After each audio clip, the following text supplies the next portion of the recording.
Prahladananda Gananjana Salakaya Surmilitam Yena Tasmai Shri Gurave Namaha Shri Chaitanya Manobhishtam Sthapitam Yena Bhutale Swayam Rupa Kadamayam Vidati Swapadantikam Vandeham Shigro Shiyudha Hara Kamalam Shigrum Vaishnavam Scha Shri Rupam Savarjatam Sahagana Raganatam Vitam Tam Sajivam Sadvaitam Savadutam Vrajana Saitam Krishna Chaitanya Devam Shri Radha Krishna Padam Sahagana Lalita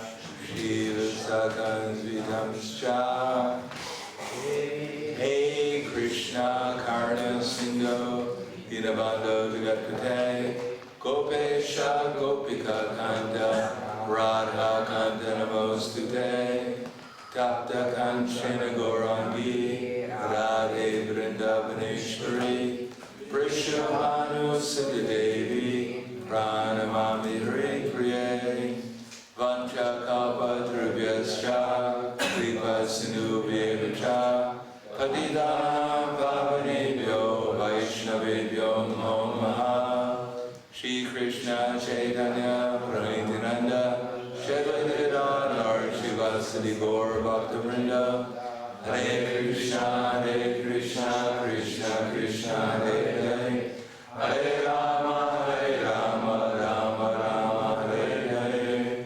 Om Namo Bhagavate Vasudevaya. Om Namo Bhagavate Vasudevaya. Om Namo Bhagavate Vasudevaya. Om Namo Bhagavate Vasudevaya. Om Namo Bhagavate Vasudevaya. Srimad Bhagavatam, Canto 5, Chapter 15, the descendants of King Priyavrata, text number 5. In the womb of his wife Suvarchala, Pratiha begot 3 sons named Pratiharta, Prastota, and Ugata. These 3 sons were very expert in performing Vedic rituals. Pratiharta begot 2 sons named Aja and Bhuma, and the womb of his wife named Stuti. So we can learn from these verses that Sukadeva Goswami had quite a good memory to remember things like this. So you'd have to have an extraordinary memory.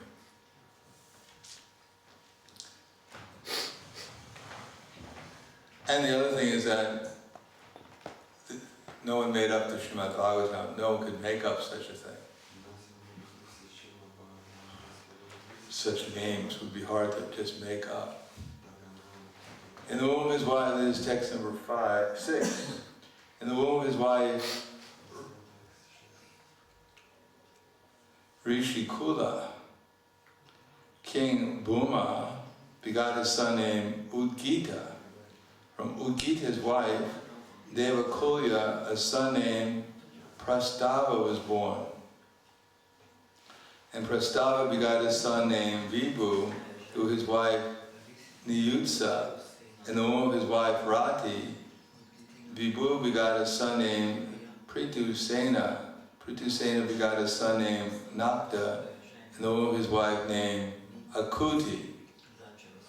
Nakta's wife was Dhruti, and from her womb the great king Gaya was born. Gaya was very famous and pious. He was the best of saintly kings.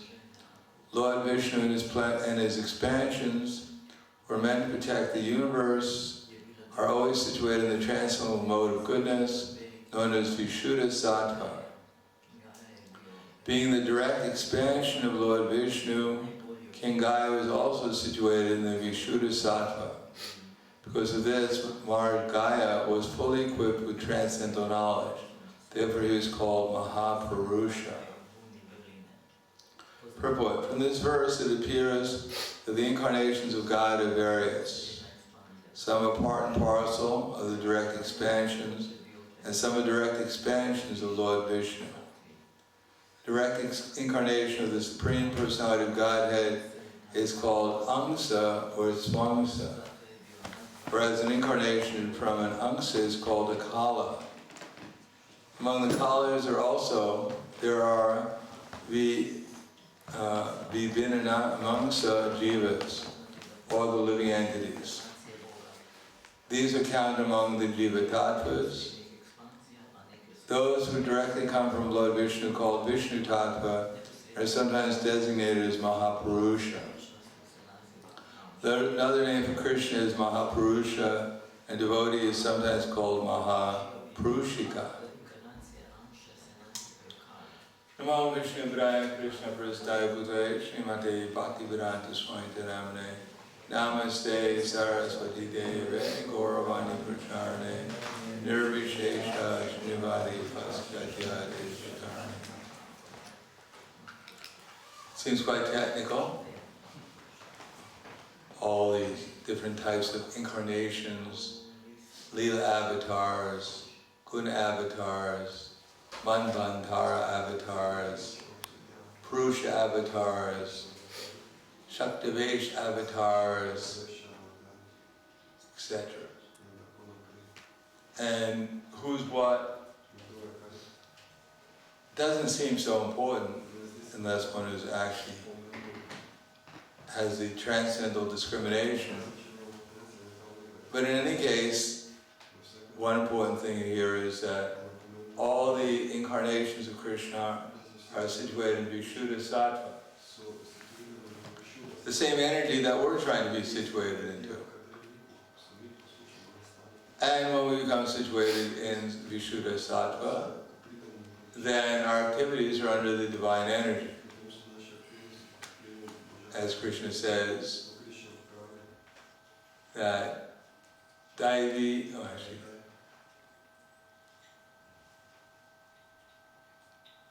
is that? Daivi Eshu Gunamayi, that's not it.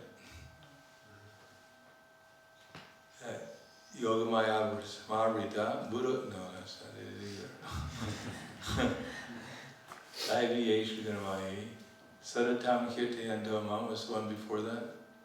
Itantas Chajrada Vrataha, Namasantas Mam Bhakta, Nityukta Upasate. What's the one before that? Mahatmanastamam Partha, Daivim Prakriti Mashitya, Pajantya Nanya Manaso, Gyatva Bhutadam Avya. That there are two possibilities of the energies we can be situated under, either the divine energy or the material energy.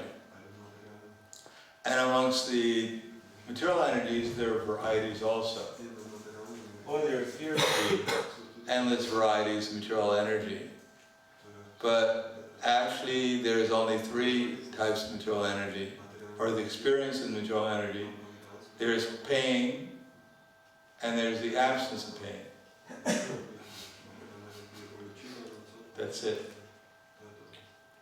Well, in the absence of pain, we call that pleasure.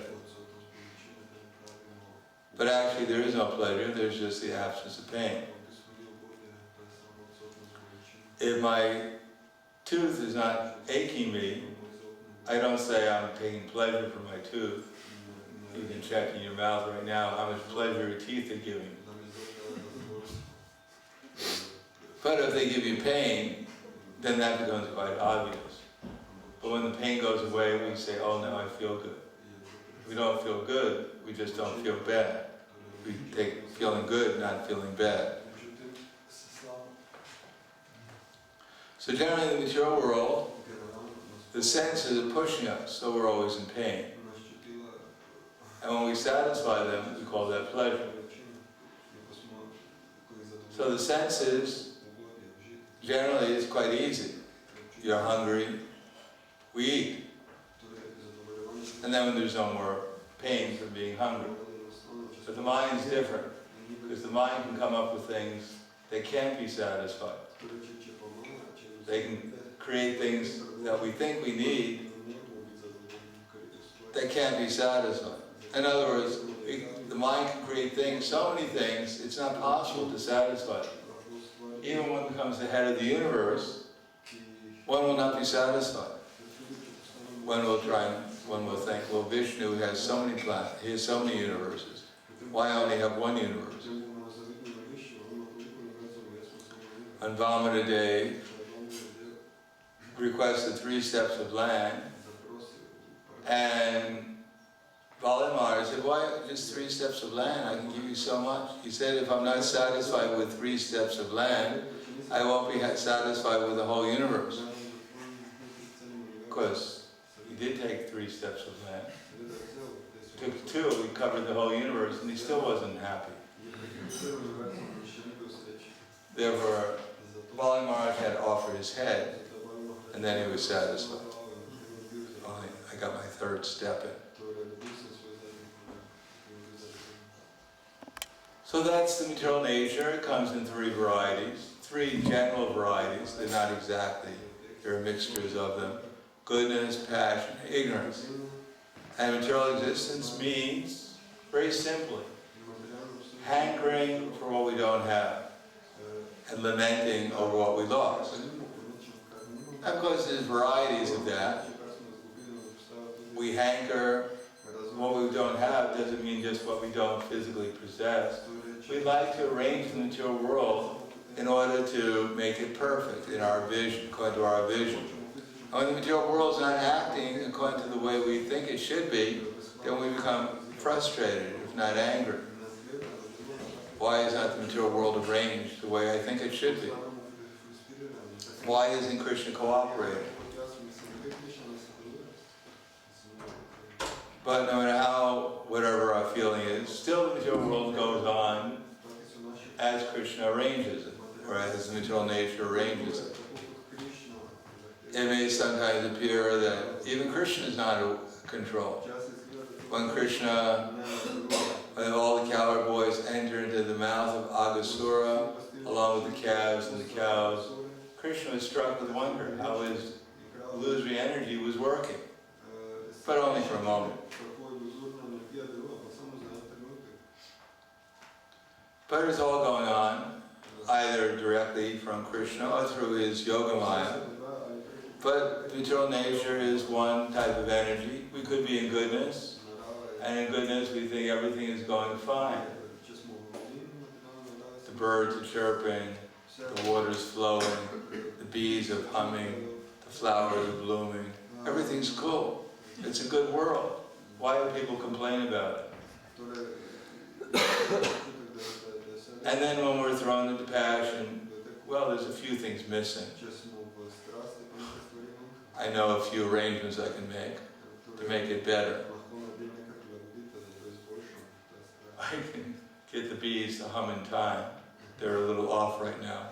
1, 2, 3, zzz.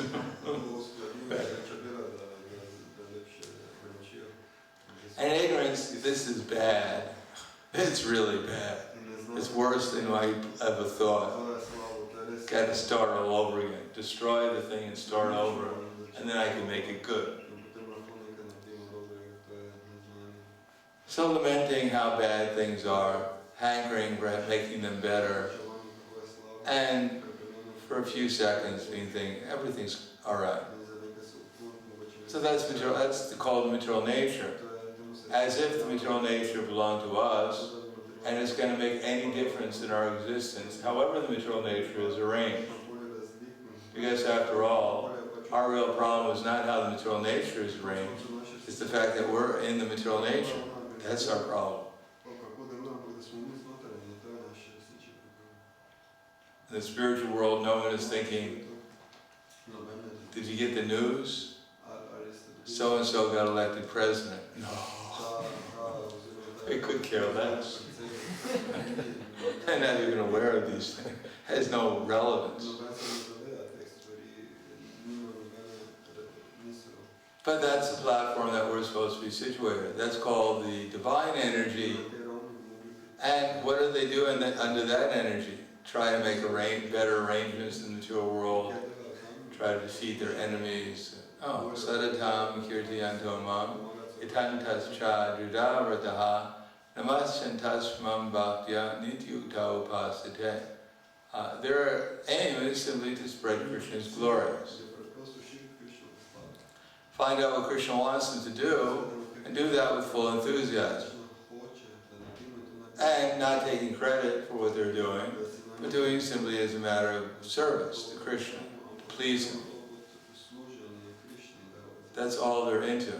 But there's no material identification, therefore they're not burdened by illusion. Because we're burdened by illusion, we take this body as more or less an incarnation. Instead of trying to figure out how to serve Krishna, we have the same consciousness transferred to this material body. With great determination, we're engaged in our material activities. As long as we have any passion, we utilize it in Krishna's service, and even when we're in ignorance, still, our whole concentration of energy is all on serving the body. And we're always glorifying this body is the center of my attention, and if it's the center of someone else's attention, they're also good. I'm good, and anyone else who's centering their attention on me, they're also to that extent good. So we're always engaged in trying to glorify the body, endeavoring great determination to serve it, and we're in awe at how wonderful my body is.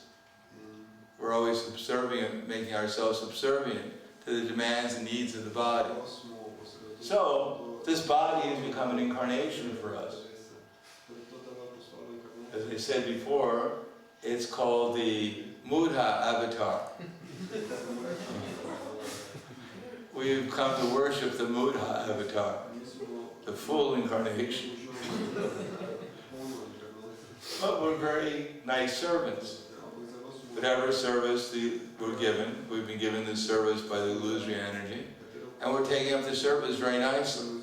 Useless service doesn't benefit us or anyone else in creation, but we take it up very faithfully because we're a very nice servants.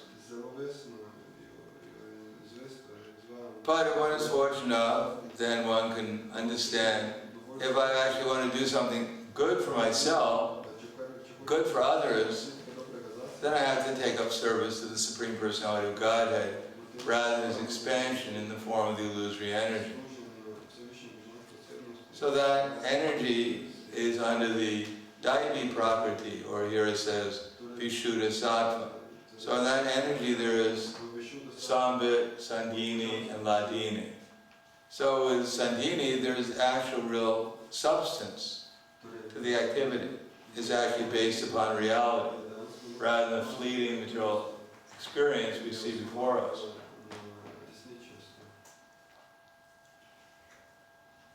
Just like recently, David Rockefeller died. You've heard of David Rockefeller?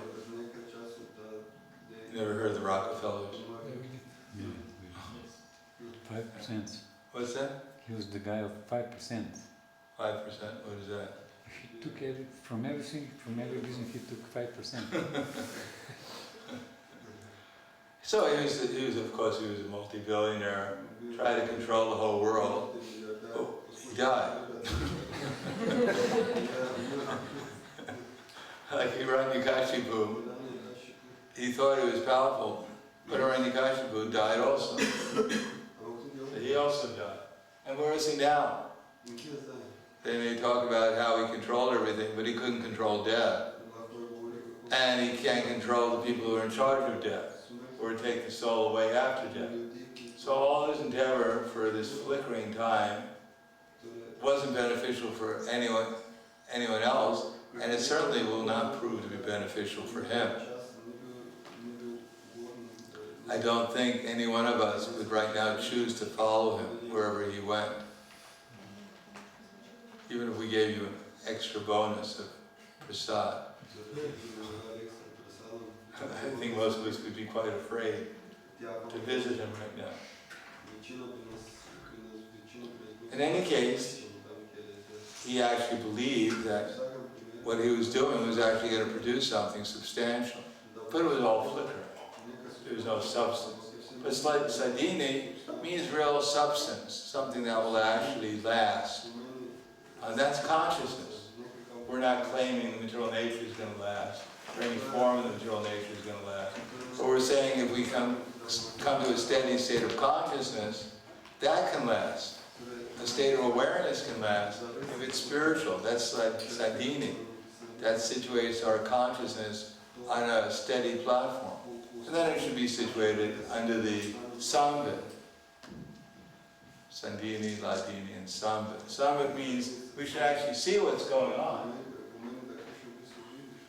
Krishna says, Vidya Vinaya Sampane Brahmani Gavyastini Shuni Chaiva Swapake Cha Pandita Samadarshana. That an actual person who sees, he sees the soul, he sees the super soul. Of course, there's more things that go on. Samam Sarveshu Bhuteshu Tishtantam Parameshwaram Vinashya Vinashantam Yapashati Sapashati. One who's actually situated in knowledge, who sees the soul and the super soul, he knows that neither the soul nor the super soul within the destructible body ever is destroyed. He actually sees. One who sees that the soul, the super soul, accompanying all souls, is equal everywhere, does not degrade himself by the mind, thus he approaches the supreme destination. That every living entity is being awarded by Krishna according to what they deserve. Nothing unfairly is going on. There's nothing we have to do to add something extra in our desires or endeavors or anything else. It's all perfectly going on. All we do is have to become an instrument for Krishna. And we realize all I have to become is an instrument for Krishna, chant my rounds, talk about Krishna, perform activities in devotional service to Krishna, etc. If we realize that, then we won't have to try and correct everyone else, which is quite a relief. It's hard being the super soul. We've been trying real hard since time warned. We haven't made too much progress. Things still don't seem to be going the way we think they should be. So once we give that up, not that we sit back and say everything is fine, let Krishna take care of everything. Like Arjuna said, all right, you don't like what's going on, you fight the battlefield. You fight on the battlefield. No, we have to find out what duty Krishna wants us to do and be willing to do it. But for Krishna. So that's Sambit, knowing what Krishna wants us to do, knowing the background, what's called, there is Prayojana, Abhideya, and Sambandha. Knowing the background, what's actually going on here, and what place we have to fit in.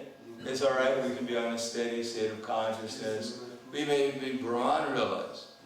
But real knowledge not only means to understand what's going on, but also means how we fit in, and how to do it with not only expert discrimination, to see everything clearly, but also expertise in how we fit in to actually accomplish Krishna's mission. Dadami buddhi yogam tam. Krishna gives like buddhi to those who are constantly engaged with devotion and love to him. And then the next thing is Ladini Shakti. Without bliss, nothing makes any sense. Without love, nothing makes any sense. We can see everything perfectly, do everything perfectly, but there's no love, there's no devotion, there's no enthusiasm, there's no pleasure. It's just shravam eva hi kevala. It's just a waste of time.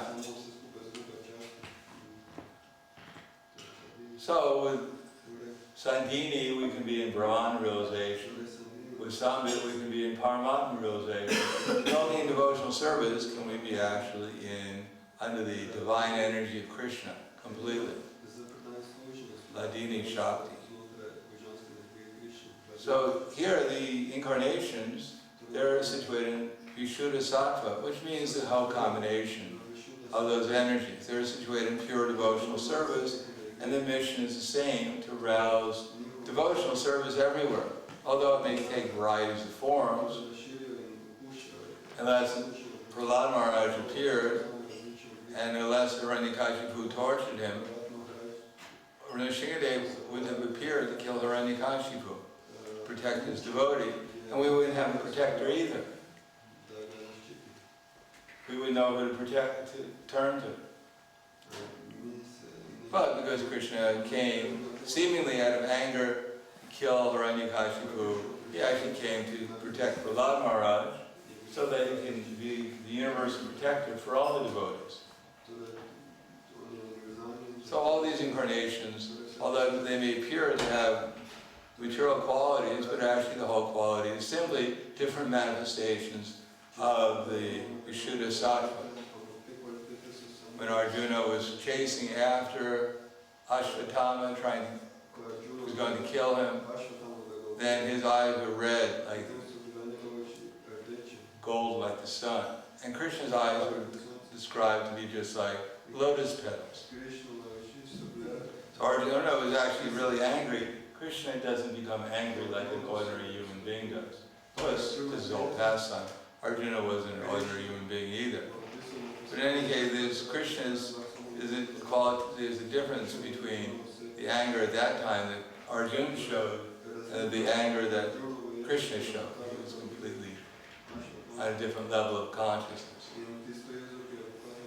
So similarly, we have to see these incarnations and their activities from the level of their mission, what they're trying to accomplish, and although it may appear to us that they have varieties of moods, but they're all spiritual.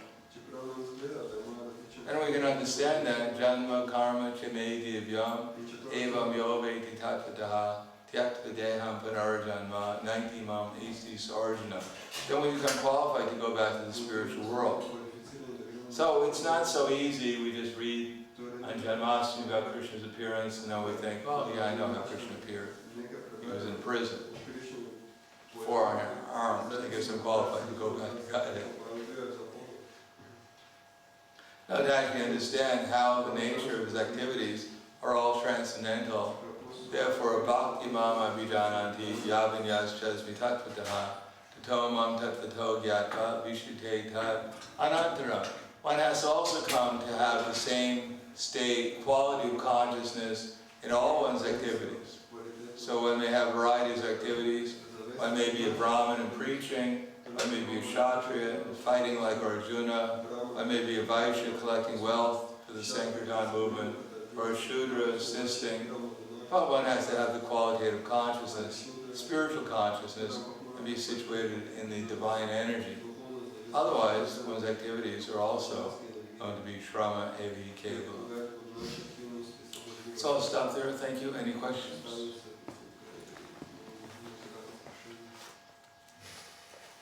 Comments?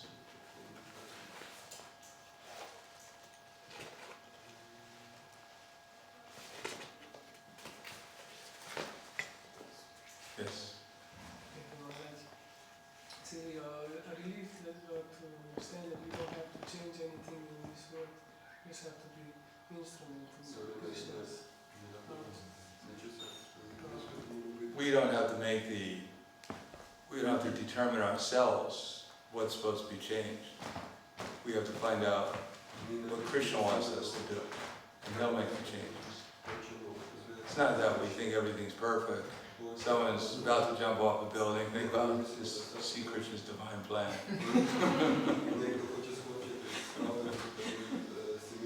No, it's more than likely the super soul will tell us something like, why don't you shout out and tell him to stop? So it's not that, but not that we should go up and push the guy off the building. And then find out whether Krishna wanted us to do it later on. We should find out what Krishna wants us to do and then act as an instrument. But not that we have to look around and figure out what we want, how we think Krishna should arrange things.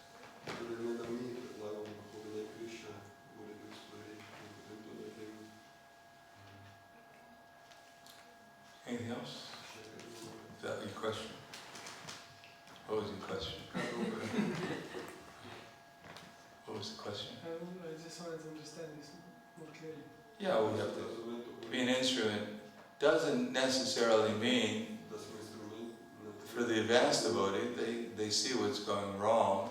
For instance, people aren't Krishna conscious, so they know it's Krishna's desire that people become Krishna conscious. So they desire to become that kind of instrument, to help people become Krishna conscious. They realize they can't do anything independently of Krishna. But it's not that Krishna is unreceptive. So if they decide to go out and distribute books, for instance, because they see that people are in need of books, therefore it's a combination of Krishna and the soul's desire. It's not that the soul is simply a robot. Krishna says, go right, left. Yeah, soul has its independence too, but it has to utilize it in relation to Krishna's desires and relies upon Krishna to fulfill its desires. The soul never thinks, the enlightened soul never thinks I'm doing anything independently of Krishna. Nor does he take the credit, but he knows his desires should be dovetailed with Krishna's desires, but he also has some capacity to desire. So he can desire it to fulfill Krishna's mission.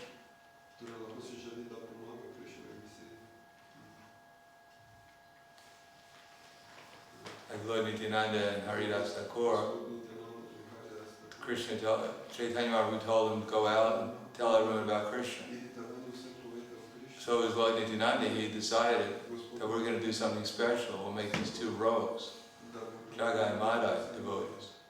It wasn't exactly Chaitanya Mahaprabhu's order, but they did it. They put themselves there because they wanted to glorify Chaitanya Mahaprabhu. So they acted as perfect instruments, but they made their choice. Even these two rows we're going to make into devotees. That will even glorify Chaitanya Mahaprabhu more. Just we have made ordinary people into devotees.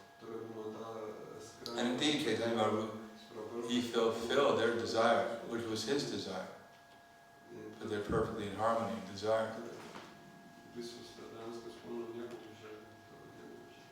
Okay, thank you very much. Grantaraj Srimad Bhagavatam, Ki Jai, Srila Prabhupada, Ki Jai. The one thing is that I think right after breakfast, and Archita and Prabhu and myself we're going to be leaving. I don't know if you said goodbye to Archita Prabhu, and he's not going to come back that soon. So we'd like to thank him for his coming and his preaching, liking us, and we hope he comes back soon. Because soon means 1 second of Brahma before the...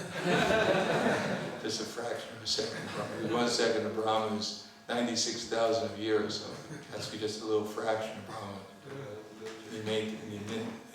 Nimesha. Hare Krishna. Ki Jai.